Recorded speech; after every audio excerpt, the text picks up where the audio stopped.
जी अस्सलाम वालेकुम। कैफेट आज के लेक्चर का आगाज़ करते हैं। लेक्चर नंबर 4 चैप्टर 1 हमारा चल रहा था। इसी में कंसेप्ट्स, हम बेसिक कंसेप्ट्स कुछ ऑडिट के बिल्ड कर रहे थे और इन कंसेप्ट्स की बेस पे हमने आगे चल के पूरा ऑडिट कवर करना है। इसलिए एक एक लफ्ज़ जो आप पढ़ रहे हैं, सीख रहे हैं, उसका आपको समझ आना ज़रूरी है। जहाँ कहीं कोई भी प्रॉब्लम हो तो वो आप पूछ सकते हैं, क्योंकि यहाँ पे अगर एक लफ्ज़ आपको समझ ना आया तो उस लफ्ज़ की बेस पे आगे चल के जो हमने बड़े बड़े कंसेप्ट सीखने हैं वो कंसेप्ट कंप्रोमाइज़ हो सकते हैं। तो कोई छोटे से छोटा क्वेश्चन भी अगर आपके जहन में आ रहा हो ना तो आपने वो पूछ लेना। क्लियर जी? अच्छा, सबसे पहले मुझे बता दीजिए, हाइब्रिड रूम नंबर 6 में आवाज़ मेरी ठीक आ रही है तो हाथ उठा दीजिए। शाबाश। रूम नंबर 4 में आवाज़ ठीक जा रही है तो हाथ उठा दीजिए। शाबाश। सबसे पहले प्रीवियस लेक्चर में से कोई क्वेश्चन पूछना चाहते हो तो पूछ लीजिए जी। क्या ऑडिटर जो रिपोर्ट देता है, ऑडिट रिपोर्ट, वो सिर्फ मॉडिफाइड हो सकती है या अनमॉडिफाइड भी हो सकती है? वो दोनों हो सकती है। वो अनमॉडिफाइड भी हो सकती है, वो मॉडिफाइड भी हो सकती है। अनमॉडिफाइड होगी तो उसमें ऑडिटर क्या लिखता है? अनमॉडिफाइड रिपोर्ट में financial statement give true and fair view. Modified हो तो क्या लिखता है? Financial statements do not give true and fair view. ठीक है, इन मटीरियल। शाबाश, इन मटीरियल रिस्पेक्ट। ठीक है, और कोई क्लियर हो गया जी क्वेश्चन? शाबाश। और कोई क्वेश्चन जी?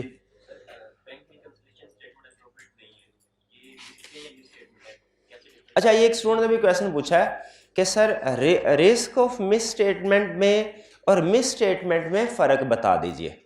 ठीक है, तो आप ही के एग्जाम्पल से मैं लेके चलता हूँ इसको। एक और एग्जाम्पल ऐड कर देता हूँ बताने के। जब रिस्क ऑफ मिस स्टेटमेंट और मिस स्टेट, देखें जब हम ऑडिट कर रहे होते हैं ना तो कुछ सिचुएशंस हमारे सामने आती हैं जिनकी वजह से रिस्क इंक्रीज होता है। ठीक है, जो कि में रिस्क होती हैं, और कुछ सिचुएशन ऐसी आती हैं जो कि मिस स्टेटमेंट होती हैं। एज ऑडिटर हमारे लिए बहुत अहम है इन दोनों में फ़र्क रखना, क्योंकि जो रिस्क वाली चीज़ें होती हैं ये मैनेजमेंट के लिए रेलिवेंट हैं, शेयर होल्डर्स के लिए नहीं। और जो मिस स्टेटमेंट वाली चीज़ें हैं ये शेयर होल्डर्स के लिए रेलिवेंट है। तो कहीं ऐसा ना हो कि कोई रिस्क हो और हम उसे रिपोर्ट में लिख दें। ठीक है, अगर ऐसा करेंगे तो हमारा असूल तो गलत हो जाएगा। इसीलिए दोनों में फ़र्क रखना ज़रूरी है। अब दोनों में अब एक एग्जाम्पल अगर आप जहन में रख लेना दोनों को डिफ्रेंशिएट करने के लिए, एग्जाम्पल एक भी काफ़ी है। सीखेंगे हम 50 एग्जाम्पल सीखेंगे, 100 सीखेंगे, लेकिन कंसेप्ट समझने के लिए एक एग्जाम्पल भी काफ़ी है। अगर आप किसी जगह स्टॉक काउंट करने के लिए जाते हैं और वेयर हाउस के दरवाजे खुले हैं, उन पे कोई लॉक नहीं लगा हुआ किसी किस्म का, ठीक है, कोई गार्ड नहीं खड़ा हुआ वहाँ पे उनको प्रोटेक्ट करने के लिए, ये रिस्क है कि मिस स्टेटमेंट? रिस्क है। शाबाश। और जब आप वेयर हाउस में जाते हैं और स्टॉक काउंट करते हैं तो पता चलता है कि बैलेंस शीट में स्टॉक की अमाउंट ज़्यादा है, फिजिकली कम है, अब ये क्या है? ये मिस स्टेटमेंट है। ठीक है, रिस्क अलग चीज़ है, मिस स्टेटमेंट अलग चीज़। लेकिन ये जहन में रखिएगा, रिस्क होने से चांसेस है कि मिस स्टेटमेंट होगी, कंफर्म नहीं है, क्योंकि ऐसा भी हो सकता है कि दरवाज़ा खुला हो लेकिन स्टॉक अंदर पूरा हो, मे भी ऐसा भी हो सकता है। हालांकि ज़्यादा चांस यही है कि कुछ ना कुछ स्टॉक चोरी हो चुका, लेकिन फिर भी लाजमी नहीं है। उसी तरह बैंक के केस में अगर हम बात करें, बैंक के अकाउंट को वेरीफाई करते हुए हम पूरी फाइनेंशियल स्टेटमेंट को वेरीफाई करते हैं ना, उसमें इनकम स्टेटमेंट को भी वेरीफाई करते हैं, बैलेंस शीट को भी वेरीफाई करते हैं। तो अगर बैंक को वेरीफाई कर रहे हो उसमें बैंक रिकंसिलिएशन स्टेटमेंट प्रिपेयर कर अगर ना हो रही हो, हर महीने आप काउंटिंग में सीखते हैं ना, हर महीने BRS प्रिपेयर होनी चाहिए। अगर ना हो रही हो, हम कहते हैं ये गुड प्रैक्टिस नहीं है, ये अच्छी प्रैक्टिस नहीं है, आपका सिस्टम वीक है। इससे क्या होगा? रिस्क बढ़ जाएगा, रिस्क ऑफ मिस स्टेटमेंट बढ़ जाएगा। लेकिन क्या लाजमी है कि फाइनेंशियल स्टेटमेंट में कोई मिस स्टेटमेंट होगी? लाजमी नहीं है। वो तो अगर कोई डिफरेंस आया, वो हमारे क्लाइंट ने एडजस्ट नहीं किया हुआ, तब मिस स्टेटमेंट होगी। हो सकता है पूरे महीने में उसमें कोई ट्रांजैक्शन ही ना हो, या ट्रांजैक्शन शुरू के दिनों में हुई हैं जो कि एंड तक क्लियर हो चुकी है, एडजस्ट हो चुकी है। ठीक है, तो बैंक की एग्जांपल लें तो बैंक रिकंसिलिएशन स्टेटमेंट प्रिपेयर ना होना ये वीकनेस इन इंटरनल कंट्रोल है। ठीक है, इन्वेंट्री की एग्जांपल लें तो उसमें प्रॉपर लॉक सिस्टम ना होना, इन्वेंट्री का सिक्योर ना होना, ये वीकनेस इन इंटरनल कंट्रोल है। ठीक है, और मिस स्टेटमेंट क्या होगी, इन्वेंट्री गायब हो गई, ये मिस स्टेटमेंट है। बैंक चार्जेस थे बैंक स्टेटमेंट में, कैश बुक में रिकॉर्ड नहीं हुए, ये मिस स्टेटमेंट।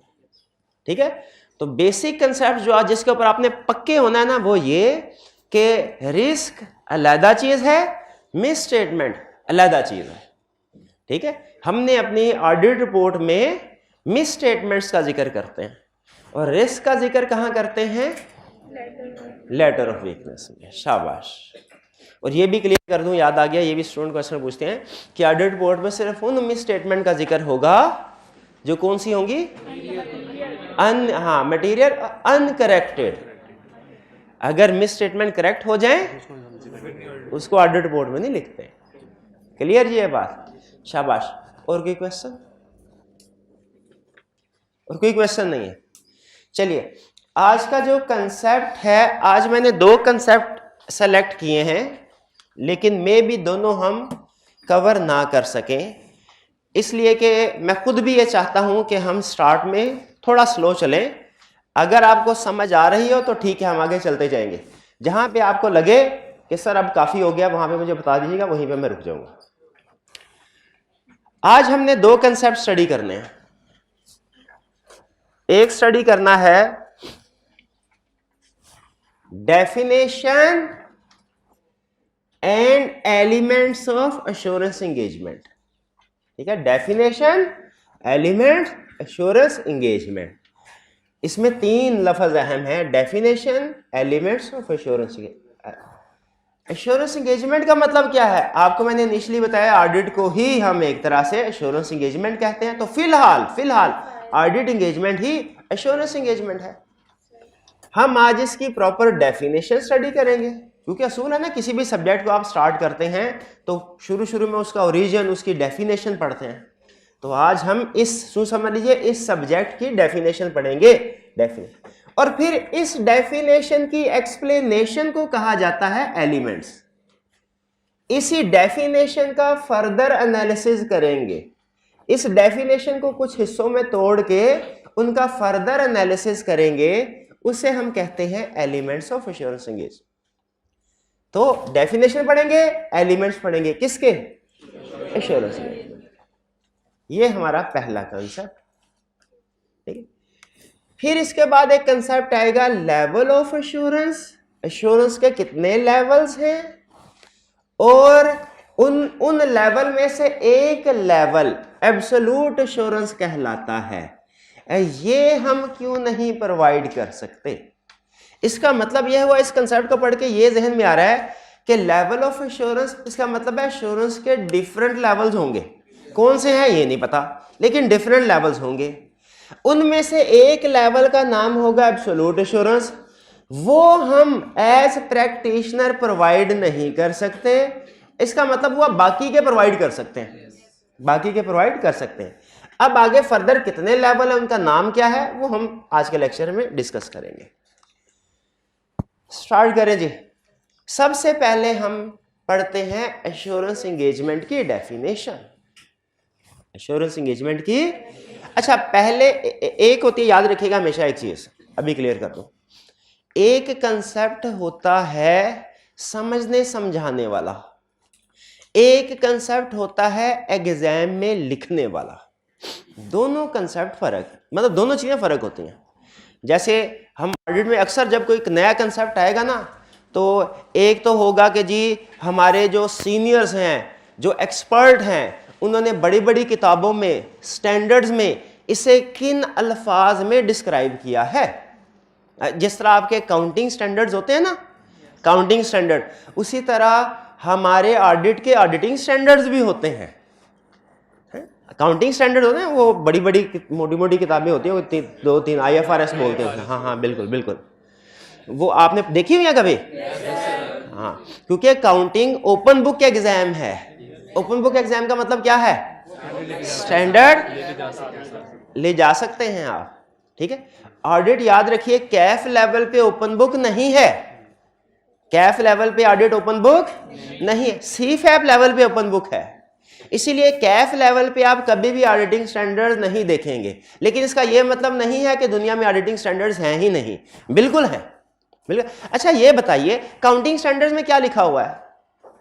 काउंटिंग स्टैंडर्ड्स में क्या कि फाइनेंशियल स्टेटमेंट कैसे प्रिपेयर की जाए उसके असूल, ठीक है। उसमें जो डिफरेंट एरियाज के बारे में, फिक्स एसेट्स के ऊपर अलहदा स्टैंडर्ड है, इन्वेंट्री के ऊपर अलहदा स्टैंडर्ड है, डेफर्ड टैक्स के ऊपर अलहदा है, इंपेयरमेंट वगैरह वगैरह, इंटेंजिबल्स के ऊपर।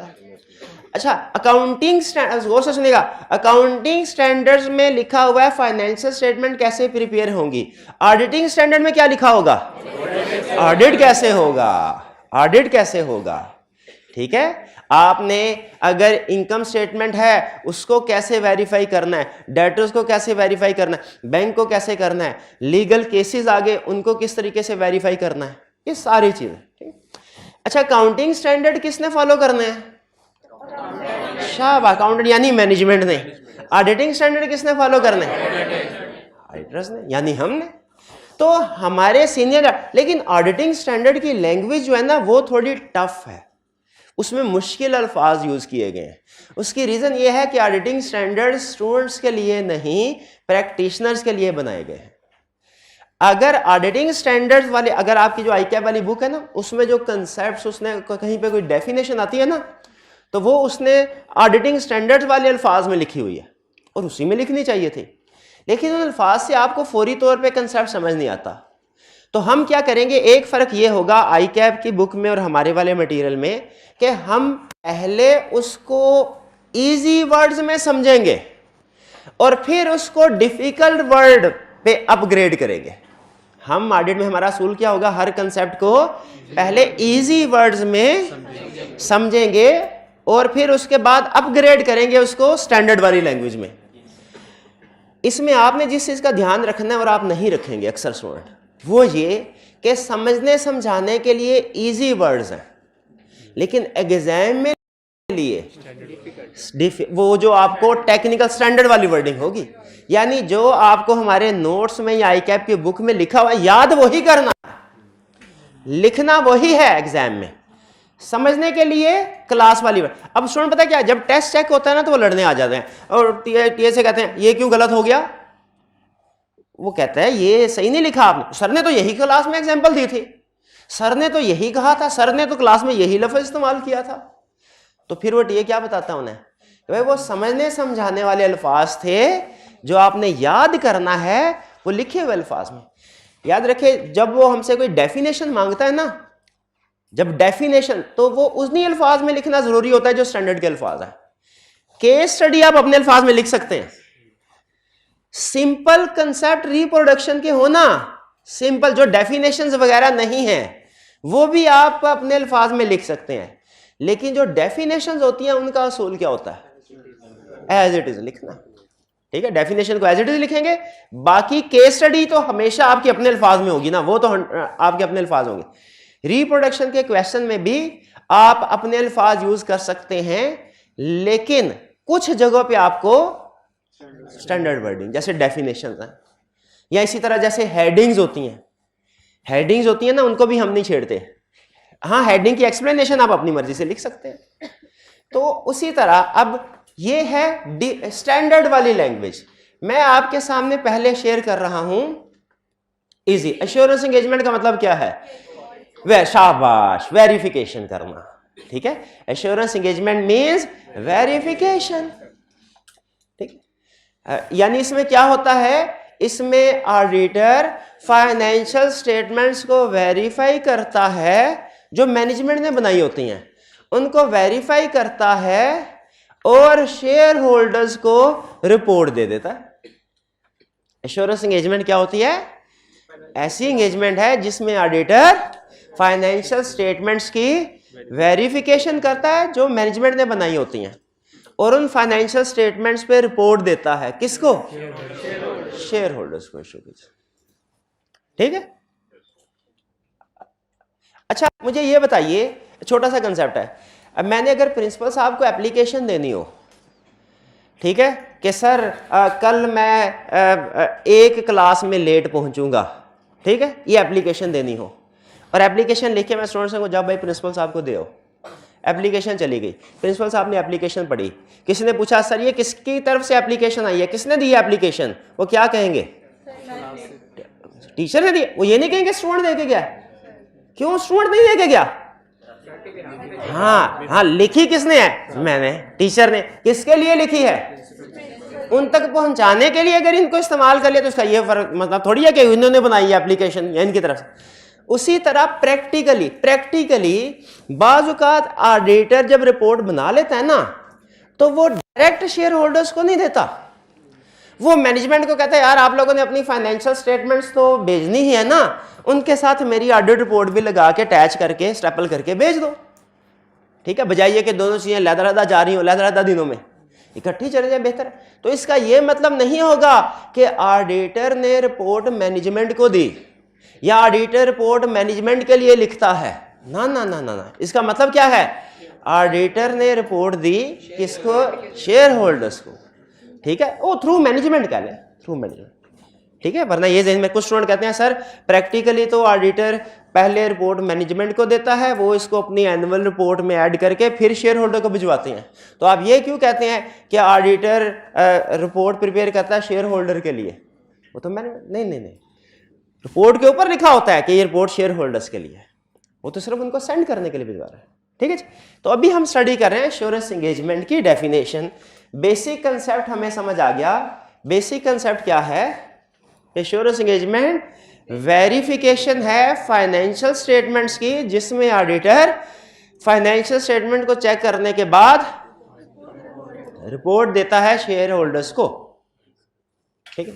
अब देखते हैं इसको टेक्निकल वर्ड्स में स्टैंडर्ड कैसे बोलता है, क्या कहता है, कहता है assurance engagement means an engagement in which a practitioner, assurance engagement means an engagement in which a practitioner obtains evidence about evaluation of a subject matter against suitable criteria and expresses his conclusion to enhance the confidence of intended users other than responsible party. यहां पे खत्म हो गई assurance engagement की definition. क्या, assurance engagement means an engagement in which a practitioner obtains evidence about valuation of a subject matter against suitable criteria and expresses his conclusion to enhance the confidence of intended users other than responsible party. जी अब बताएं, कुछ समझ आई आपको, समझ आई? वैसे normally समझ आती नहीं होती क्योंकि ये टेक्निकल वर्ड्स हैं। इसमें मैं सिर्फ ये चाह रहा था, आपको पढ़ाने का मकसद ये था कि आप इसके कुछ वर्ड्स के साथ फेमिलियर हो जाएं, ठीक है, मतलब समझना आया और फिर भी वर्ड्स के साथ फेमिलियर हो जाए। तो आप कुछ वर्ड्स के साथ फेमिलियर हो गए होंगे। अब हम इसको समझने के लिए क्या करते हैं, इस डेफिनेशन के कुछ हिस्से करते हैं, इसको तोड़ते हैं, हर हिस्से को लहदा समझेंगे। जब सारे हिस्से समझ आ जाएंगे ना, उसके बाद डेफिनेशन समझ आ जाएगी। तो इस डेफिनेशन के 5 हिस्से किए जाते हैं। इस डेफिनेशन को 5 हिस्सों में तोड़ा जाता है। जब हम पूरी डेफिनेशन, चूंकि मुश्किल है समझना, हम इसके हिस्से डिवाइड एंड रूल वो कंसेप्ट अप्लाई करेंगे। इस डेफिनेशन को 5 हिस्सों में डिवाइड करेंगे, हर एक को लहदा समझेंगे, कंसेप्ट आसान हो जाएगा। तो इसके जब हमने 5 हिस्से किए तो वो हिस्से हुए, पहला 3 पार्टी रिलेशनशिप, दूसरा सब्जेक्ट मैटर, फिर सूटेबल क्राइटेरिया, फिर एविडेंस, फिर रिटन एश्योरेंस रिपोर्ट। अगर आप थोड़ा सा गौर करेंगे तो ये सारे अल्फाज डायरेक्टली या इनडायरेक्टली इस डेफिनेशन में यूज हुए हैं। अब इन अल्फाज को समझना असल में अहम काम है, ठीक है, इन अल्फाज को समझना। तो सबसे पहले देखते हैं हम अपना फर्स्ट एलिमेंट, ठीक है, एलिमेंट फर्स्ट एलिमेंट, ये कैमरे में व्यू ठीक है? अच्छा, फर्स्ट एलिमेंट, ये ऊपर एश्योरेंस एंगेजमेंट की डेफिनेशन थी, नीचे पहला थ्री पार्टी रिलेशनशिप। सबसे पहला एलिमेंट क्या है? Three party relationship. इसका मतलब ये हुआ दुनिया की हर एश्योरेंस एंगेजमेंट में तीन पार्टीज होंगी। दुनिया की हर एश्योरेंस एंगेजमेंट में तीन पार्टी। एक वो जिसने सब्जेक्ट मैटर प्रिपेयर करना है, एक वो जिसने सब्जेक्ट मैटर वेरीफाई करना है, और एक वो जिसके लिए सब्जेक्ट मैटर बनाया जा रहा है। तीन शेर, शाबाश शाबाश। यहां पे जनरल वर्ड यूज करेगा, लेकिन आपको पता चल जाएगा कि किसकी बात कर रहा है। थ्री पार्टी रिलेशनशिप, दुनिया की हर एश्योरेंस एंगेजमेंट तीन पार्टी, कौन कौन सी? Intended users, responsible party, practitioner. Intended user कौन है? शेयर होल्डर, शाबाश। रिस्पॉन्सिबल पार्टी का मैनेजमेंट, और प्रैक्टिशनर कौन है? ऑडिटर। अच्छा मुझे बताइए, मैनेजमेंट को रिस्पॉन्सिबल पार्टी क्यों कहा? क्योंकि उसकी रिस्पॉन्सिबिलिटी है टू प्रिपेयर फाइनेंशियल स्टेटमेंट्स। उसकी रिस्पॉन्सिबिलिटी है टू प्रिपेयर फाइनेंशियल स्टेटमेंट, ठीक है? अच्छा, यूजर्स में सबसे बड़ा यूजर कौन होता है? शेयर होल्डर, शाबाश शाबाश। तो ये तीन पार्टी समझ आ गई। तो असूल जहन में रख लीजिएगा कि जिस एश्योरेंस एंगेजमेंट में हमेशा थ्री पार्टीज होंगी। अगर किसी एंगेजमेंट में तीन पार्टीज नहीं है, फॉर एग्जांपल दो हैं, वो एश्योरेंस एंगेजमेंट नहीं होगी। वो क्या होगी? Non assurance engagement. तो क्या होगी? Non assurance engagement. जैसे एक छोटा सा कंसेप्ट आपके साथ शेयर करता हूं। अभी शायद किसी जगह पे एक वर्ड लिखा हुआ था एक्सटर्नल ऑडिट। तो स्टूडेंट ने पूछा सर एक्सटर्नल ऑडिट क्या है, और अगर कोई एक्सटर्नल ऑडिट है तो दुनिया में कोई इंटरनल ऑडिट भी होता होगा, वो क्या है? देखिए, बाज़ औक़ात ऐसा होता है कि कुछ कंपनीज किसी चार्टर्ड अकाउंटेंट को अपना एम्प्लॉय रख लेती हैं। एम्प्लॉय रख लेती हैं। डायरेक्टर्स कहते हैं ए चार्टर्ड अकाउंटेंट आ जाओ, नौकरी करोगे? बिल्कुल करूंगा। काम क्या होगा तुम्हारा? तुमने चेकिंग करनी है फाइनेंशियल स्टेटमेंट्स की, ठीक है? तो क्या चार्टर्ड अकाउंटेंट कहने लगा अच्छा ऑडिट करना है? कहा हाँ ऑडिट तो करना है, लेकिन तुम हमारे एम्प्लॉय हो, तुम इंडिपेंडेंट नहीं हो, हमारे एम्प्लॉय हो। तुमने जब फाइनेंशियल स्टेटमेंट्स की चेकिंग करनी है तो रिपोर्ट हमें देनी है, शेयर होल्डर्स को नहीं। रिपोर्ट किसको देनी है? मैं डायरेक्टर्स को देनी है, शेयर होल्डर्स को रिपोर्ट नहीं देनी। अब मुझे बताइए, काम सारे वही कर रहा है, सिर्फ एक फर्क है, सिर्फ एक फर्क है, वो एक एम्प्लॉय है और एक इंडिपेंडेंट। काम सारे वही। तो क्या ये ऑडिटर नहीं है? ये भी एक तरह से ऑडिटर ही है, लेकिन ऐसे एम्प्लॉय को हम डिफरेंशिएट करने के लिए इंटरनल ऑडिट कहते हैं, इंटरनल ऑडिटर कहते हैं। और वो जो एम्प्लॉय नहीं होता वो क्या है? एक्सटर्नल ऑडिटर, ठीक है? External auditor. तो याद रखिए, इंटरनल ऑडिटर में थ्री पार्टी रहती नहीं, दो पार्टीज हो जाती हैं, एक डायरेक्टर और एक प्रैक्टिशनर। तो वो नॉन एश्योरेंस एंगेजमेंट है। Internal audit non assurance engagement है। तो अगर कोई चार्टर्ड अकाउंटेंट क्लाइंट का एम्प्लॉय बन के वही सारे काम करेगा तो हम उसे क्या कहेंगे? Internal auditor. और अगर वो एम्प्लॉय नहीं होगा, इंडिपेंडेंट होगा, उसे क्या कहेंगे? External audit. मैं इसको थोड़ा 22 पे कर दीजिए, एक्सटर्नल ऑडिट कहेंगे। क्लियर हो गई है बात? चलिए आगे अच्छा, अब आगे चल के एक एडवांस टॉपिक है, उसमें आपसे पूछेगा डिफरेंस बताइए इंटरनल ऑडिट और एक्सटर्नल ऑडिट का। तो आपने 2-3 पॉइंट्स तो अभी बता सकते हैं। पहला पॉइंट, इंटरनल ऑडिटर इंडिपेंडेंट नहीं है, एक्सटर्नल ऑडिटर इंडिपेंडेंट है। पहला पॉइंट ठीक हो गया। दूसरा पॉइंट, इंटरनल ऑडिटर को अपॉइंट करते हैं डायरेक्टर, शाबाश। एक्सटर्नल ऑडिटर को अपॉइंट शेयर होल्डर। तीसरा पॉइंट कोई बताएगा? शाबाश। इंटरनल ऑडिटर जो अपनी रिपोर्ट अगर कोई बनाता है वो डायरेक्टर को देता है, और एक्सटर्नल ऑडिटर जो रिपोर्ट बनाता, बेहतरीन, एक इंतहाई टेक्निकल कंसेप्ट आपने समझ लिया। है, तो नीचे लिख ले internal auditor versus external auditor, ये समझ आ गया हमें, ठीक है। अब चलते हैं, ये हो गया है 3 पार्टी रिलेशनशिप, क्लियर हो गया। आगे चलते हैं, सब्जेक्ट मैटर। सब्जेक्ट मैटर क्या है?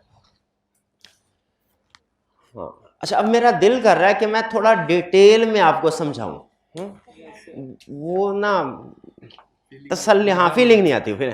तो हम आज सिर्फ लर्निंग ऑब्जेक्टिव 2 ही पढ़ेंगे, ठीक है, लेकिन पढ़ेंगे ऐसे कि कंसेप्ट ऐसे बिल्ड हो स्ट्रॉन्ग, वर्ल्ड ट्रेड सेंटर भी बिल्ड करना पड़े तो हम बिल्ड कर लें, ठीक है। अब ये आपने एग्जाम्पल्स वगैरह क्लास में जो मैं दे रहा हूं वो भी समझनी है, घर जाके खुद से भी सोचनी है एग्जाम्पल्स, ठीक है, घर जाके खुद से भी सोच। अगर सब्जेक्ट मैटर, सब्जेक्ट मैटर किसको कहते हैं? सब्जेक्ट मैटर कहते हैं उस चीज को, गौर से सुनिएगा, उस चीज को जिसको प्रैक्टिशनर ने वेरीफाई करना है, वो इंफॉर्मेशन जिसको प्रैक्टिशनर ने वेरीफाई करना है उसे कहते हैं सब्जेक्ट मैटर, ठीक है। सब्जेक्ट मैटर बहुत सी तरह का हो सकता है, सब्जेक्ट मैटर बहुत सी तरह। अब ये छोटी सी डायग्राम आपके सामने रख रहा हूं, खास तौर पे इसको नोट कर लें, ये कैफ में भी काम आएगी और सी फैब में भी काम आएगी, ठीक है, खास तौर पे नोट कर लें। कंसेप्ट बड़ा सिंपल है। सब्जेक्ट मैटर क्या होता है? सब्जेक्ट मैटर उस इंफॉर्मेशन को कहते हैं जिसको प्रैक्टिशनर ने वेरीफाई करना है। सब्जेक्ट मैटर की बहुत सी टाइप्स हो सकते हैं, जैसे सब्जेक्ट मैटर फाइनेंशियल भी हो सकता है, सब्जेक्ट मैटर नॉन फाइनेंशियल भी हो सकता है।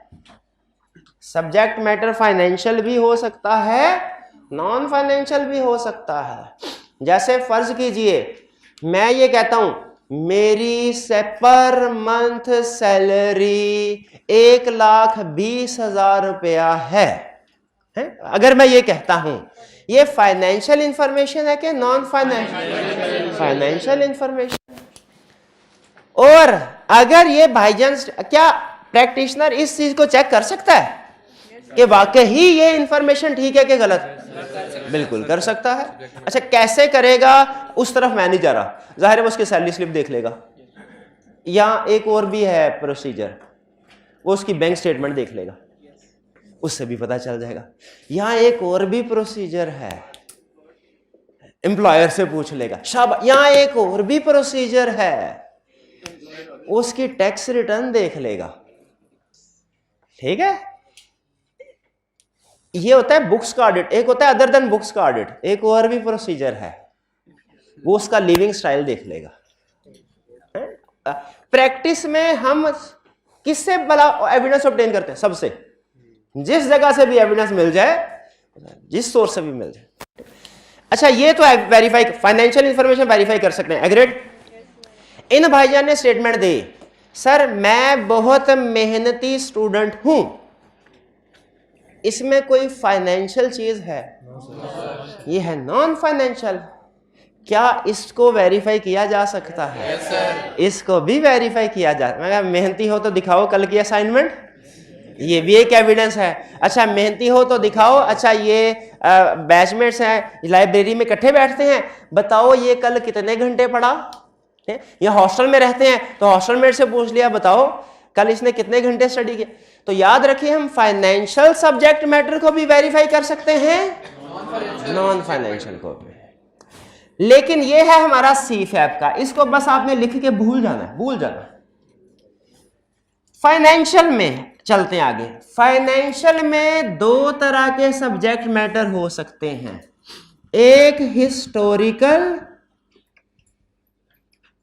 हिस्टोरिकल और एक है प्रोस्पेक्टिव। ठीक है, फ्यूचर का भी लिख सकते हैं, लेकिन मैं वो टर्म वो लिखवा रहा हूं जो आपके आगे प्रोफेशन में यूज होंगी। प्रोस्पेक्टिव। हिस्टोरिकल कौन सी है? फाइनेंशियल इंफॉर्मेशन जो पास्ट की होती है। प्रोस्पेक्टिव कौन सी है? फ्यूचर की। ठीक है। आप अकाउंटिंग में जितनी भी फाइनेंशियल स्टेटमेंट आपने इंट्रो में FR1 में FR2 में बनाई है या बनाएंगे, सारी की सारी हिस्टोरिकल। कभी कभार प्रैक्टिस में जाके ना आप बजट, बल्कि मुझे याद आ गया, कॉस्ट काउंटिंग में या MFA में आप एक बजटिंग का टॉपिक पढ़ते थे, उसमें भी इनकम स्टेटमेंट बैलेंस शीट, वो कौन सी होती थी? प्रोस्पेक्टिव। ये काउंटिंग वाली है, ये आपकी बजटिंग वाली है, ठीक है। क्या हम इसको वेरीफाई कर सकते हैं? इसको वेरीफाई कर सकते हैं? यस, इसको भी वेरीफाई कर सकते हैं, इसको भी प्रोस्पेक्टिव फाइनेंशियल इंफॉर्मेशन। अब कैसे, अब मुश्किल है ना थोड़ा, इसीलिए आई क्या आपने कहा फिक्र ना करें, ये आप CFAP लेवल पे पढ़ेंगे, अभी छोड़ दें, अभी छोड़ दें, ठीक है। कैफ लेवल पे आप ये स्टडी करेंगे हिस्टोरिकल। आपका कैफ लेवल के जितने भी क्वेश्चंस केस स्टडी होंगी उनमें सब्जेक्ट मैटर क्या होगा? Historical financial. अच्छा, अब हिस्टोरिकल फाइनेंशियल स्टेटमेंट को हम चेक कर सकते हैं। इसको भी चेक करने के दो तरीके हैं, दो तरीके हैं। एक, आप चेकिंग कर सकते हैं हाई लेवल पे, तेज आंच पे, हाई लेवल, हाई लेवल। एक है मॉडरेट लेवल, धीमी आंच। High level, moderate level, moderate level. अब नाम से जाहिर है, हाई लेवल चेकिंग का मतलब होगा हिस्टोरिकल फाइनेंशियल में दबा के चेकिंग कर रहे हैं, हम डिटेल में जाके चेकिंग कर रहे हैं। और मॉडरेट लेवल का मतलब क्या होगा? ऊपर ऊपर से जरा मोटी मोटी चीजें देख ली, छोटी छोटी, ज्यादा डिटेल में काम नहीं किया, ठीक है जी। ये फर्क है हाई लेवल में और मॉडरेट में। क्लियर? हमारा 95% जो सिलेबस होगा, 95% जो लेक्चर्स होंगे इस पे बेस कर रहे होंगे। हल्का सा कंसेप्ट ये मॉडरेट लेवल का है, वरना ये भी CFAP में है, ठीक है। बेसिक कंसेप्ट, सिर्फ एक चैप्टर, हमारे कोई 22-23 चैप्टर जो हमारी बुक के मुताबिक है ना, सिर्फ एक चैप्टर है इसके ऊपर, मॉडरेट लेवल के ऊपर। बाकी के जो 21-22 चैप्टर्स हैं वो किसके ऊपर हैं? तो ये स्ट्रक्चर थोड़ा समझा लें, नोट कर लें, समझ लें इसको, और आपने जहन में रखना है, ठीक है, कि हमारा सब्जेक्ट मैटर हमारे कैफ 8 का हमेशा क्या होगा? हिस्टोरिकल फाइनेंशियल स्टेटमेंट्स, जिसको हमने हाई लेवल पे चेक करना होगा, ठीक है। असल में हिस्टोरिकल फाइनेंशियल स्टेटमेंट जब हाई लेवल पे चेक करते हैं इसका नाम कुछ और है, और जब इसको मॉडरेट लेवल पे चेक करते हैं ना तो इस चेकिंग का नाम कुछ और है। वो कल के लेक्चर में पढ़ेंगे, आज नहीं, कल के लेक्चर में। वरना बता देता हूं, इसको हम कहते हैं ऑडिट, इसको कहते हैं रिव्यू। इसको कहते हैं ऑडिट, इसको कहते हैं रिव्यू। फर्म में ना हमारे दो तरह बैठे होते हैं ना हम फर्म में, तो हमारा सीनियर कहता था, मैनेजर आके कहते थे, भाई आपकी प्लानिंग हो गई, आपको एक एश्योरेंस एंगेजमेंट पे भेजा जा रहा है, आपको एक एश्योरेंस एंगेजमेंट कहते हैं। हम डरते डरते पूछते थे, सर जी एश्योरेंस एंगेजमेंट हाई लेवल है कि मॉडरेट? एक जवाब आता था तो हम खुश हो जाते थे, मॉडरेट पे, क्योंकि इसमें काम कम करना पड़ता था। और जिसमें कहते थे हाई लेवल, इस पे काम ज्यादा, इसमें हमारी बड़ी लेट सीटिंग होती थी। तो हम मैनेजर से डील करते थे, सर जी जाने को तैयार है, फिर वादा करें अगला क्लाइंट आएगा ना मॉडरेट का, उस पर फिर हमें भेजेंगे। मैनेजर कहता है अच्छे ताल्लुकात, मैनेजर कहता है ठीक है। चले, बहरहाल हिस्टोरिकल फाइनेंस ये क्लियर हो गया सारा। सब्जेक्ट मैटर क्या पता चल गया? Subject matter is the information prepared by responsible party and verified bye practitioner. आगे देखे, दो एग्जांपल दे रहा है आपको। पहली एग्जांपल क्या है? हिस्टोरिकल फाइनेंशियल स्टेटमेंट, ये वाली एग्जांपल दी उसने। दूसरी एग्जांपल कौन सी दी? Cash flow forecast. वो किधर आएगा? फॉरकास्ट, फॉरकास्ट कह लें, प्रोजेक्शन कह लें, बजट कह लें, वो इसी में। भाई क्लियर हो गया? तो एलिमेंट ऑफ एश्योरेंस एंगेजमेंट में हमने देखा 5 एलिमेंट्स हैं, उनमें से हमने 2 एलिमेंट स्टडी कर लिए। कौन कौन से 2 एलिमेंट स्टडी कर लिए? एक 3 पार्टी रिलेशनशिप और दूसरा सब्जेक्ट मैटर। आगे चलते हैं। सूटेबल क्राइटेरिया, अच्छा है ये बेसिक कंसेप्ट, इसको ना 10 मिनट में भी पढ़ाया जा सकता है इस कंसेप्ट को, लेकिन इस कंसेप्ट के अंदर इतने कंसेप्ट छुपे हुए हैं कि वो कहते हैं भाई पूरा पूरा लेक्चर मुझे पढ़ाते रहो, मैं खत्म ना हूं। ठीक है, तो मेरी कोशिश होगी कि बैलेंस करके ना जितना को हमारे सिलेबस के लिहाज से मैं आपको एक्सप्लेन कर सकूं करूं। तीसरा है सूटेबल क्राइटेरिया। कौन सा? Suitable criteria. क्राइटेरिया किसे कहते हैं? क्राइटेरिया का मतलब है फ्रेमवर्क, रूल्स। रूल्स जैसे हम लोग जिंदगी गुजारते हैं ना, जिंदगी गुजारने के लिए दुनिया में बहुत से रूल्स हैं, यानी बहुत से मज़ाहिब हैं, ऐसे है ना।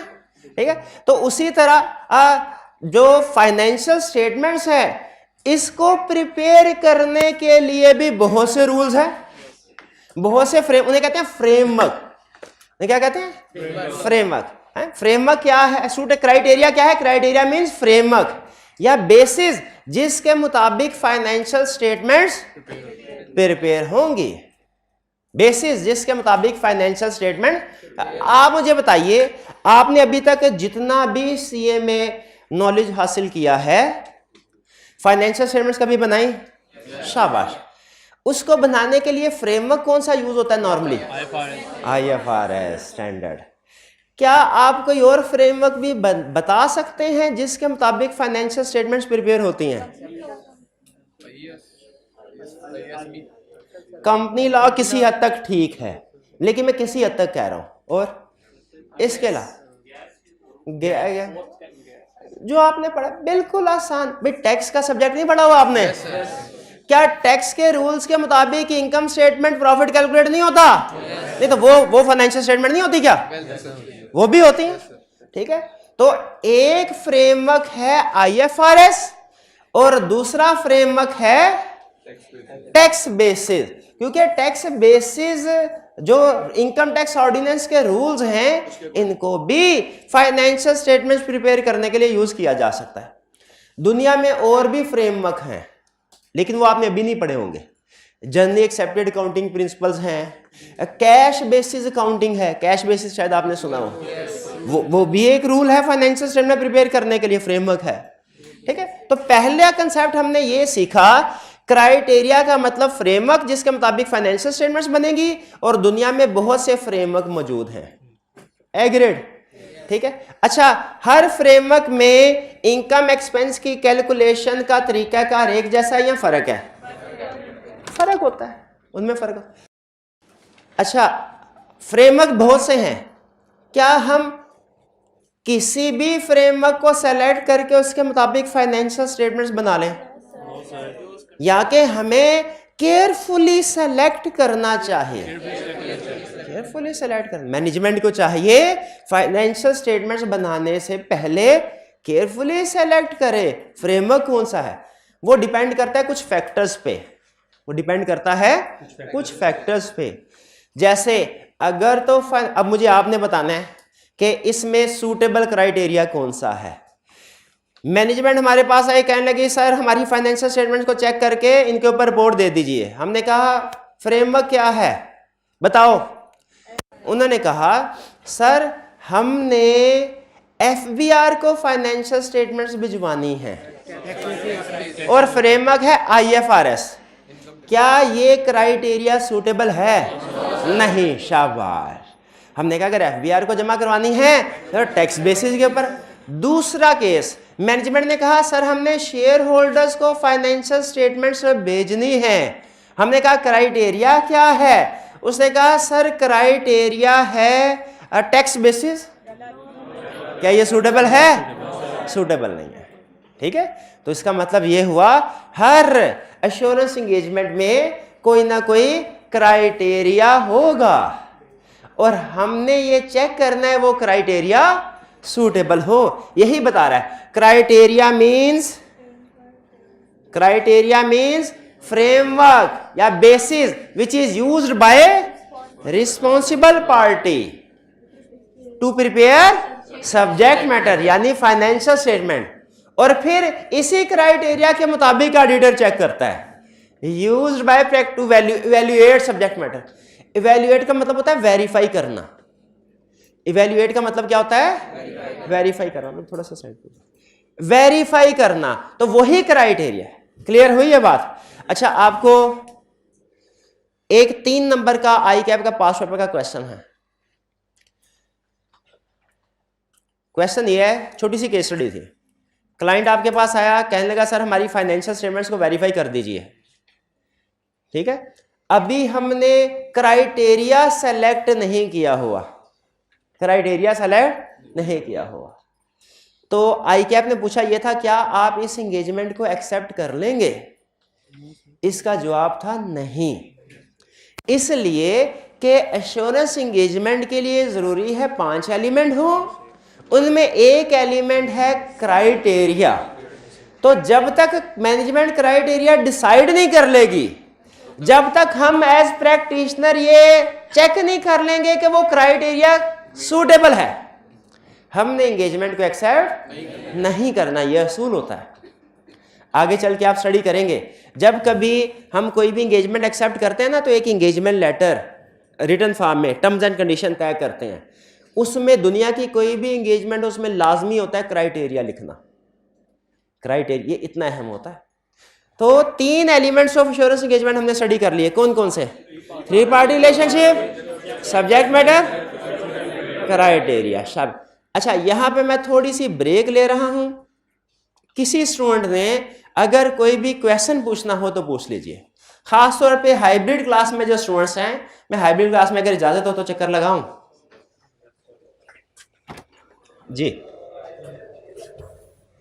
जी, कोई क्वेश्चन पूछना चाहते हो तो पूछ लीजिए। भी समझ आ रहा है? पक्की बात। तो कौन कौन से हुए elements? 3 party relationship, subject matter, suitable criteria. सारी बातें समझ आ गई। सब्जेक्ट मैटर की एग्जांपल भी समझ आ गई और क्राइटेरिया की एग्जांपल भी। सूटेबल का लफ्ज क्यों लिखा है ये भी क्लियर हो गया। चलिए अब आगे चलते हैं। नेक्स्ट है मेरा और आई कैप का फेवरेट एलिमेंट। नेक्स्ट एलिमेंट कौन सा है? मेरा और आई कैप का फेवरेट एलिमेंट। उधर चलती है हाइब्रिड में, उसको ब्रीथ कम कर। क्या कौन सा एलिमेंट? एविडेंस। इसको स्टैरिक मार्क करें, स्टैरिक मार्क, स्टार बना दे साथ। शुरू में स्टार बनाए, फिर एंड में स्टार बनाए। 2 स्टार हो गए ना, 2 स्टार। बाकी आप समझ ही गए होंगे। एविडेंस। एविडेंस क्या है? एविडेंस है, देखें, हर प्रोफेशनल कोई भी स्टेटमेंट देता है ना, तो वो तहकीक किए बगैर नहीं देता है। वो कोई ना कोई चेकिंग किए बगैर वो स्टेटमेंट नहीं देता। ठीक है, अगर कोई स्टेटमेंट आपके पास आई, आपने इसको चेक किए बगैर आगे फॉरवर्ड कर दिया, इसका मतलब आप ट्रू प्रोफेशनल नहीं है। True professional. अब देखें, मेरे पास अगर किसी स्टूडेंट के वालिदैन आते हैं, कहते हैं सर आपके पास अपना बच्चा भेजा हमने, हैं उसका कैरियर जो है आप पे डिपेंडेंट है, आपने उसकी असेसमेंट की होगी, ज़रा हमें बताइए कि ये आई कैप के एग्ज़ाम में पास हो सकता है कि नहीं। अच्छा, मैंने जैसे स्टूडेंट की शक्ल देखी, मैंने कहा ऐसी शक्ल वाले भी कभी पास होते हैं? ऐसी ये इधर इधर इधर वो छुट्टी पे है। क्या ये मेरी स्टेटमेंट एक प्रोफेशनल की स्टेटमेंट है? नहीं। हमें किसी की शक्ल देख के थोड़ा ही फैसला करना है। ठीक है, हमारे पास क्या होना चाहिए? एविडेंस होना चाहिए। एविडेंस होना, वो एविडेंस क्या? अब ये यहां पे आपकी जजमेंट है, जजमेंट। वो एविडेंस क्या हो सकता है? वो उसका प्रोग्रेस रिकॉर्ड, शाबाश, उसकी अटेंडेंस, असाइनमेंट, शाबाश, टेस्ट, बिल्कुल ठीक है। मैं देखा सारे क्लियर थे, मैंने स्टेटमेंट दे दी। मैंने कहा सर गारंटी कोई नहीं है, लेकिन मेरा ख्याल है कि ये स्टूडेंट पास हो जाएगा। अच्छा, दूसरे स्टूडेंट के वालिदैन आए, ठीक है, उन्होंने कहा सर आप बताइए। अब मैंने कहा कि ये स्टूडेंट शक्ल देखते मैं कह दूं कि ये पास हो सकता है या फेल हो सकता है? नहीं, शक्ल देख के हम नहीं कहते, हमारे पास तो एविडेंस होना चाहिए। ठीक है, अब वो स्टूडेंट है, मैं क्या शक्ल देख के कह दूं ये तो फेल होने वाला, नहीं, एविडेंस होना चाहिए। अब इसका एविडेंस निकाला, उसने टेस्ट नहीं दिए थे, कहीं दिए थे तो उनमें फेल था, अटेंडेंस उसकी कम थी, क्लास में पार्टिसिपेशन नहीं थी, क्वेश्चन नहीं पूछता था, होम असाइनमेंट नहीं करता था, ठीक है। अच्छा, होम असाइनमेंट से याद आ गया, अब ये कंसेप्ट से हट के बता रहा हूँ। आपको डेली होम असाइनमेंट दी जाती है ना, आइंदा भी दी जाएगी, वो डेली चेक भी हुआ करेगी क्लास के स्टार्ट से पहले के 5 मिनट। यानी अगर क्लास का टाइम 9 बजे है ना, तो 8:05 पे टीम आ जाएगी, सॉरी 55 मिनट, सॉरी 8:55 पे टीम आ जाएगी और आपकी असाइनमेंट की चेकिंग करेगी, ठीक है। उसका फिर वो रिकॉर्ड वगैरह रखते हैं, और जो वीकली सारे वीक में जिस स्टूडेंट ने असाइनमेंट की हो ना, उसको फिर हम प्राइज भी देते हैं, ठीक है। मेहनत करता है ना, है जो मेहनत करे तो उसको इनाम भी तो मिलना चाहिए, तो उसको इनाम भी मिलेगा। कल से हम ये प्रैक्टिस स्टार्ट, कल से कर रहे हैं स्टार्ट, कल से ये प्रैक्टिस स्टार्ट कर रहे हैं। यानी आज जो आपको होम असाइनमेंट लर्निंग ऑब्जेक्टिव 2 का एक क्वेश्चन दिया गया है ना, ये कल चेक होगा। अच्छा, अब वापिस आते हैं, तो हमारे पास एविडेंस, उसने हमने देखा असाइनमेंट वगैरह नहीं की हुई थी, तो हमने क्या कहा कि सर कंफर्म नहीं है, लेकिन हमारे ख्याल में इसका पास होना मुश्किल है, ठीक है। ये हम जो भी स्टेटमेंट दे, मैं एज टीचर जो भी, मैं अगर किसी बच्चे के बारे में पास होने की स्टेटमेंट दे रहा हूं, मेरे पास इसकी सपोर्ट में भी कुछ ना कुछ वर्किंग, कुछ ना कुछ सबूत होने चाहिए, वो एविडेंस कहलाता है। और अगर मैं कहूं कि कोई स्टूडेंट फेल हो सकता है, इसकी सपोर्ट में भी कुछ ना कोई एविडेंस होना चाहिए, वो कोई इंफॉर्मेशन होनी चाहिए, कोई रिकॉर्ड होना चाहिए, वो एविडेंस कहलाता है। अच्छा, मुझे बताइए कि जज एक प्रोफेशनल है क्या? वो भी एक प्रैक्टिशनर है, उसका भी प्रोफेशनल है। वो अगर किसी के बारे में फैसला करता है कि इसको सजा दे देनी चाहिए, क्या उसके पास भी एविडेंस होता है कि नहीं? और आपने नोट किया होगा, वो नॉर्मली फैसला करते हुए हर फैसले के शुरू में ये बात कहते हैं, तो तमाम सबूतों और गवाहों के बयानात की रोशनी में अदालत इस, तो वो जो सबूतों और गवाहों के बयानात होते हैं वो क्या है? मुझे बताइए, एक जज के लिए अपना कंक्लूजन देने से पहले एविडेंस होना जरूरी है, एक प्रैक्टिशनर के लिए भी अपना कंक्लूजन देने से पहले एविडेंस होना चाहिए कि नहीं? बिल्कुल होना चाहिए। और ये जहन में रखिएगा, आप कुछ भी कह रहे हो, अगर आप ये कह रहे हैं ना कि फाइनेंशियल स्टेटमेंट्स ठीक हैं, इसका भी एविडेंस होना चाहिए। और अगर आप कह रहे हैं फाइनेंशियल स्टेटमेंट्स गलत हैं, इसका भी एविडेंस होना चाहिए। इसका स्टैंडर्ड में एक लाइन नहीं लिखी, हमारे सीनियर थे वो एक लाइन बोलते थे एविडेंस की, वो क्या अच्छी लगे तो नोट कर लीजिएगा वरना छोड़ दीजिएगा। कहते थे what ever is reported, what ever is reported should be supported, what ever is reported. आप रिपोर्ट में जो भी कह रहे हैं ना, आपके पास उसकी सपोर्ट में कोई ना कोई एविडेंस होना चाहिए। आप रिपोर्ट में कह रहे हैं फाइनेंशियल स्टेटमेंट्स ठीक हैं, तो इसका भी एविडेंस होना चाहिए। आप रिपोर्ट में कह रहे हैं फाइनेंशियल स्टेटमेंट्स गलत हैं, इसका भी एविडेंस होना चाहिए। अब अगले 15 मिनट हमने इस एविडेंस की प्रैक्टिस करनी है। क्या कह रहा है? कह रहा है evidence is the information used by practitioner in arriving at conclusion on which his report is based। यानी अपनी रिपोर्ट में जो वो कंक्लूजन दे रहा है वो अनमोडिफाइड है, मॉडिफाइड है, उस कंक्लूजन तक पहुंचने के लिए जो भी इंफॉर्मेशन यूज की उसे क्या कहेंगे? एविडेंस कहेंगे। अब एविडेंस आई कैप का फेवरेट टॉपिक है टेस्टिंग के लिए, और चूंकि आई कैप का फेवरेट है तो हमारा भी फेवरेट होना चाहिए, ठीक है। आई कैप आपकी डिफरेंट अकाउंटिंग की ट्रांजैक्शंस का एविडेंस एक्सपेक्ट करता है कि आपको पता हो क्या है।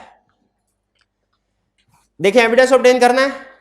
अगली बात क्या कर रहा है? Evidence should be sufficient and appropriate. Evidence should be sufficient and appropriate, ठीक है। ये सफिशिएंट एंड एप्रोप्रिएट, इसका मतलब बेसिक कंसेप्ट बता रहा हूं। इसका मतलब यह है कि जब फाइनेंशियल स्टेटमेंट को चेक करना है ना, तो ऐसा ना हो सेल्स को चेक कर लें परचेजेस को चेक ही ना करें।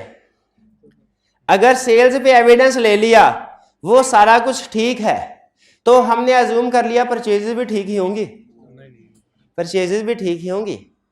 क्या ये अजम्पशन हमें लेनी चाहिए? नहीं, ये अजम्पशन, अगर आप इसके अजम्पशन के मुताबिक काम करते हैं तो उसका मतलब आपका एविडेंस सफिशिएंट एप्रोप्रिएट नहीं है। एविडेंस सफिशिएंट एप्रोप्रिएट कब होगा? जब आपने सारी फाइनेंशियल स्टेटमेंट्स के हर एलिमेंट को वेरीफाई कर लिया होगा। आप अकाउंटिंग में उसे क्या बोलते हैं? लाइन आइटम बोलते हैं, लाइन आइटम। हाँ, आपने फाइनेंशियल स्टेटमेंट की हर लाइन आइटम को वेरीफाई कर लिया।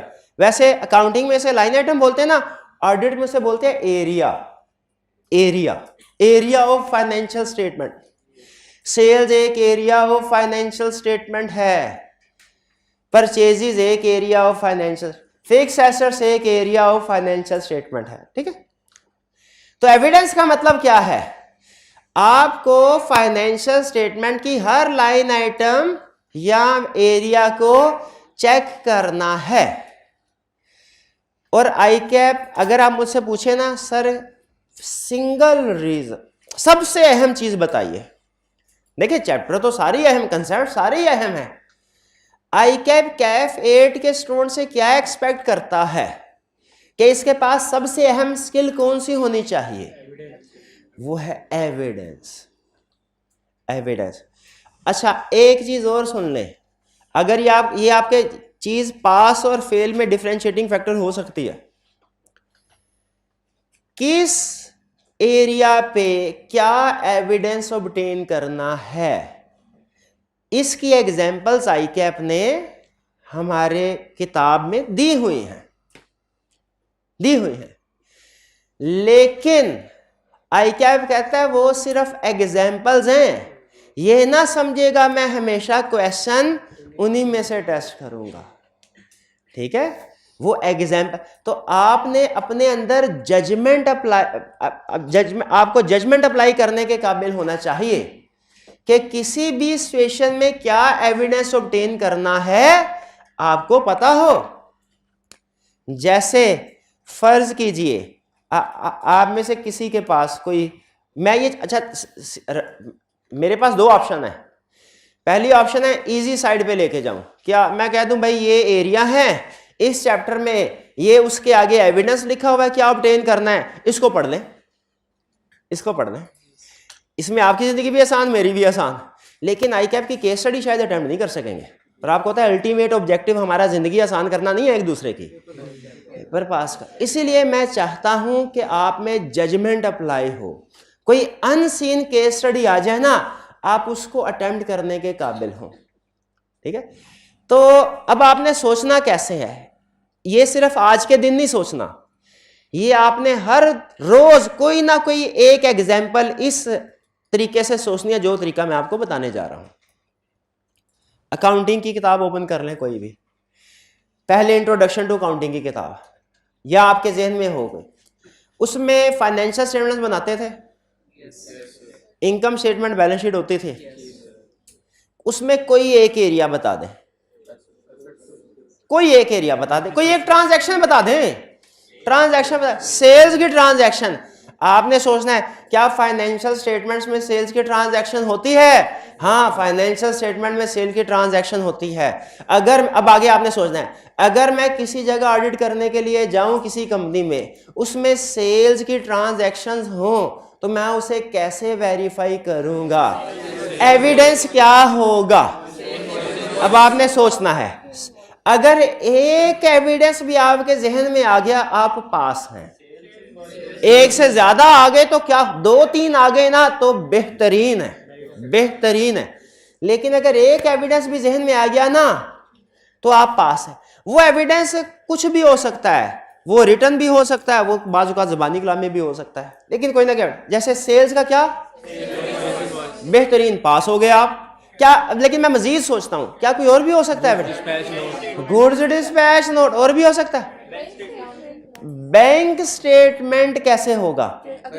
हाँ, उस सेल्स के जो पैसे आए हैं वो बैंक, बिल्कुल ठीक, बिल्कुल ठीक। अच्छा, फिर ये एक काफी है, एक, अच्छा कम से कम एक एविडेंस सोचना है ट्रांजैक्शन का ज्यादा से ज्यादा 2, इससे ज्यादा नहीं जाना, कम से कम एक। अगर एक है तो आप, अगर एक भी नहीं आता तो प्रॉब्लम कोई नहीं, क्योंकि मैंने सिखाया ही नहीं, अभी तो सिखाया ही नहीं, अभी तो मैं आपकी जजमेंट क्रिएट करने की कोशिश कर रहा हूं कि आप जजमेंट अप्लाई करें।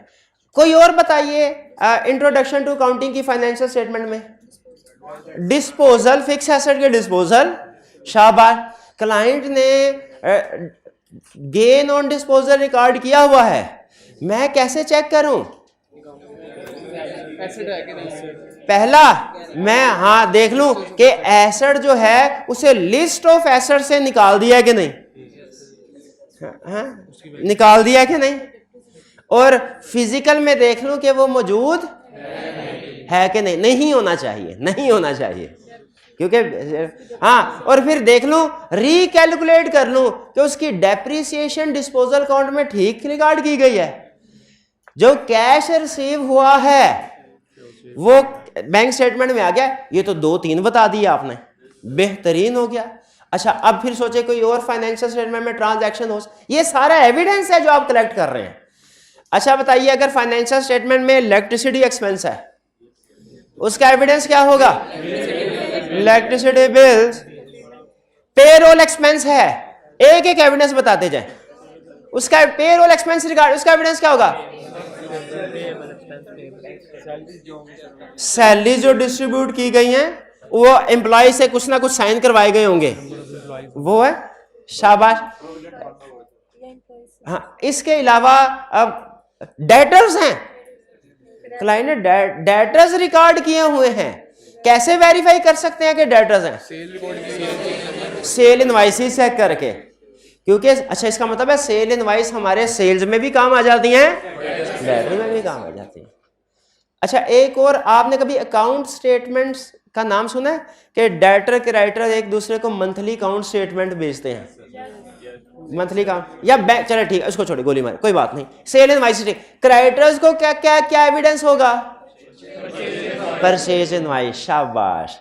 अच्छा इन परचेज ऑर्डर भी, ये तो 2 हो गए, बेहतरीन बेहतरीन, नहीं ज्यादा नहीं सोचना। इन्वेंट्री का क्या एविडेंस होगा? फिजिकल अकाउंट, शाबाश, फिजिकल अकाउंट, बिल्कुल ठीक। तो आप क्या इन 2-4 एग्जाम्पल से, बाकी आप खुद भी सोच लीजिएगा, अब आइंदा जब कभी आप काउंटिंग का क्वेश्चन कर रहे हो ना, उसमें क्वेश्चन जब कर लें उसके बाद आप चेक करते हैं क्वेश्चन ठीक है कि नहीं। अगर ठीक हो तो अगले क्वेश्चन पे जाने से पहले आपने सोचना है इस क्वेश्चन में जो जो लाइन आइटम्स आ रही हैं, अकाउंटेंट का काम तो कर लिया, अब ऑडिटर का काम भी कर लूं, अगर मुझे उसको वेरीफाई करना पड़े तो मैं कौन सा एविडेंस हासिल करूंगा? ज्यादा नहीं, सिर्फ एक सोच लें।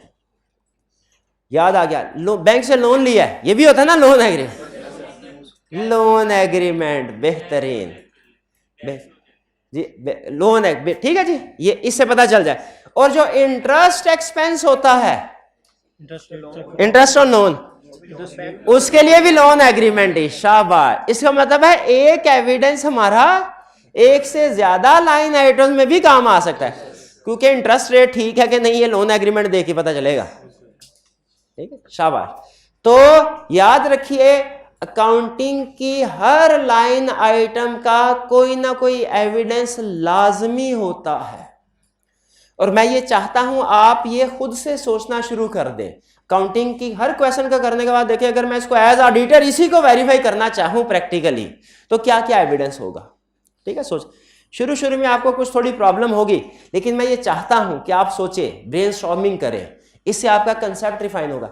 देखिए जो केस स्टडी आई कैप ने पास पेपर में करवा वो तो हम कर ही लेंगे, लेकिन मैं आज चाहता हूं आई कैप पूरा पेपर अगर ऐसा बना देना जो आज से पहले उसने कभी भी नहीं टेस्ट किया हुआ, स्टिल हम में इतनी प्रोफेशनल जजमेंट हो कि हम उसको आसानी से कर लें, लेकिन वो आपकी हेल्प से ही आप इस लेवल पे पहुंचेंगे। और आपकी हेल्प क्या होगी? सोचना है अकाउंटिंग की जो भी लाइन आइटम है, एज ऑडिटर अगर मुझे इसको वेरीफाई करना पड़े क्या एविडेंस ऑब्टेन करूंगा। एक भी जहन में आ गया, काम हो गया। एविडेंस 4 एलिमेंट हो गए, 5वां और आखिरी एलिमेंट कौन सा? Return assurance report. क्या कह रहा है, ये इट इज ए रिपोर्ट जो किस फॉर्म में है, रिटन फॉर्म। इसका मतलब ऑडिट रिपोर्ट कभी ज़बानी कलामी नहीं होगी, हमेशा रिटन फॉर्म में होगी। और ये स्टैंडर्ड फॉर्मेट है, ऐसा नहीं है कि ये ऑडिटर बैठे हैं इन्होंने अपनी रिपोर्ट का फॉर्मेट कुछ और कर दिया, इन्होंने अपनी रिपोर्ट का, ऐसा नहीं है। स्टैंडर्ड फॉर्मेट है जो हमें ऑडिटिंग स्टैंडर्ड्स ने दिया हुआ है, हमने उस स्टैंडर्ड फॉर्मेट के ऊपर रिपोर्ट, ठीक है। बात का ने और डॉक्टर के पास गए, उसने कहा ये टेस्ट करवा के लाओ, टेस्ट करवा के ला के उसके पास पहुंचे, वो कहता भाई ये कहाँ से टेस्ट करवा लाए हो, आपने हमारी ही लेबोरेटरी जो साथ है उससे टेस्ट करवाना था। हमने कहा सर जी वो दूर से सस्ता पड़ रहा था उधर से करवा लाए हैं। नहीं करवाना है, ये पता नहीं इसने क्या चीज लिखी है, किधर लिखी है, मुझे समझ नहीं आ रही। अपना फॉर्मेट, ये डॉक्टर क्यों, दो रीजन हो सकती हैं इसकी।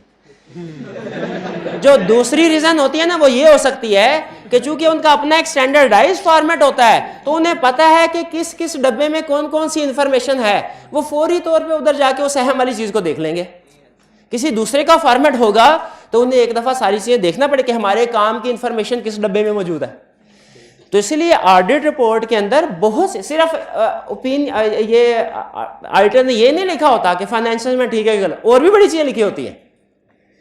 ऑडिट रिपोर्ट के अंदर कुछ और भी पैराग्राफ होते हैं, तो उनका स्टैंडर्डाइज होना जरूरी था ताकि यूजर्स को पता चल जाए मैंने अगर ये चीज देखनी है तो किधर जाना पड़ेगा, ये चीज देखनी है तो किधर जाना पड़ेगा।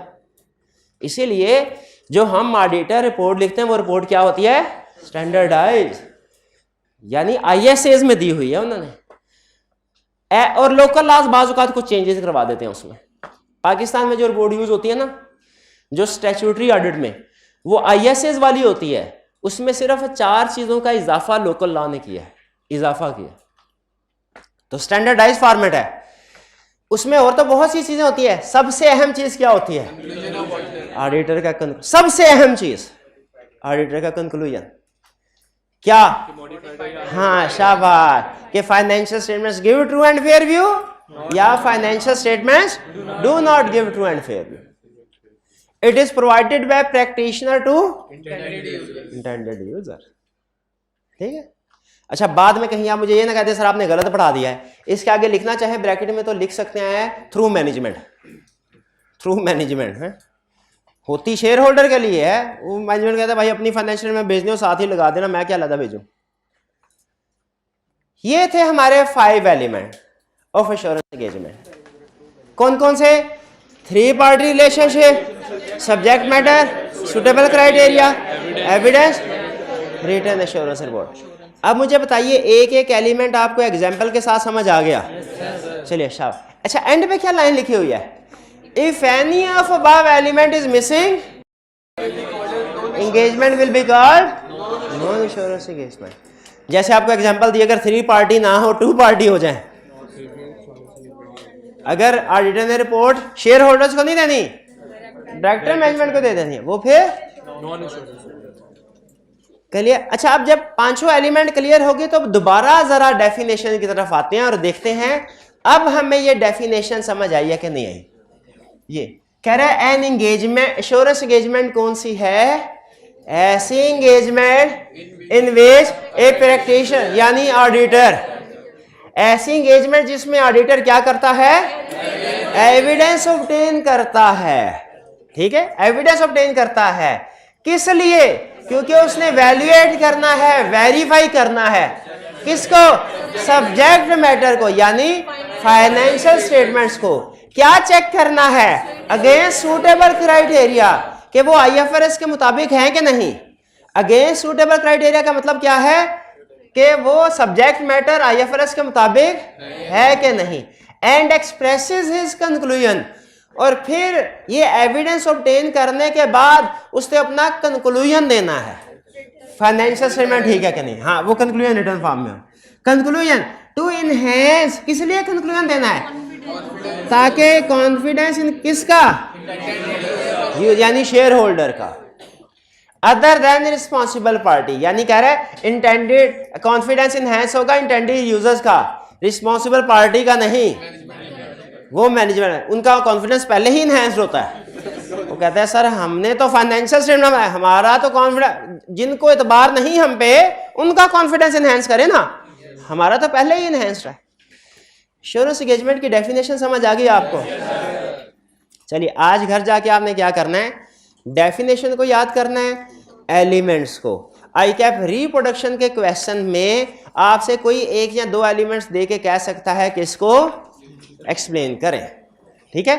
आज के लेक्चर के हवाले से तो ये अहम है, लेकिन पूरे ऑडिट को सामने रखते हुए जो चीज अहम है वो ये कि आपको इस काबिल होना चाहिए कि आपके सामने कोई भी काउंटिंग की ट्रांजैक्शन या एरिया रख दिया जाए तो आप उसको कैसे वेरीफाई, एविडेंस क्या ऑब्टेन करेंगे उसमें, ये है इंपॉर्टेंट है। और ये मैं आपको हालांकि सिखाया नहीं, लेकिन हल्का हल्का दूसरे तीसरे हर टेस्ट में तकरीबन कोई ना कोई एक क्वेश्चन मैं ये लाजमी सिखाया नहीं हालांकि आपको, लेकिन कोई ना कोई एक क्वेश्चन ऐसा जरूर टेस्ट करूंगा जिसमें आपको कोई सिचुएशन दे के आपसे पूछूंगा बताओ इस सिचुएशन में क्या एविडेंस ऑब्टेन करोगे, ठीक है। लेकिन आपसे बहुत ज्यादा प्रोसीजर रिक्वायर्ड नहीं होंगे। आईकैप तो कहता है मुझे 5 6 7 प्रोसीजर दो, 5 6 7, हम कहेंगे नहीं 2 दे दो, 3 दे दो, बस काफी है, 2 3 इससे ज्यादा 2 बल्कि मैक्सिमम 2। क्लियर हो गई ये बात? चलिए आज के लेक्चर में से कोई क्वेश्चन पूछना चाहते हो तो पूछ लें। नहीं? चलिए आज फिर हमारा लर्निंग ऑब्जेक्टिव 2 है। असाइनमेंट में एक क्वेश्चन है, असाइनमेंट आपने रिटन फॉर्म में करके आनी है और कल चेक भी होगी। लेक्चर यहाँ में खत्म करते हैं। अल्लाह हाफ़िज़।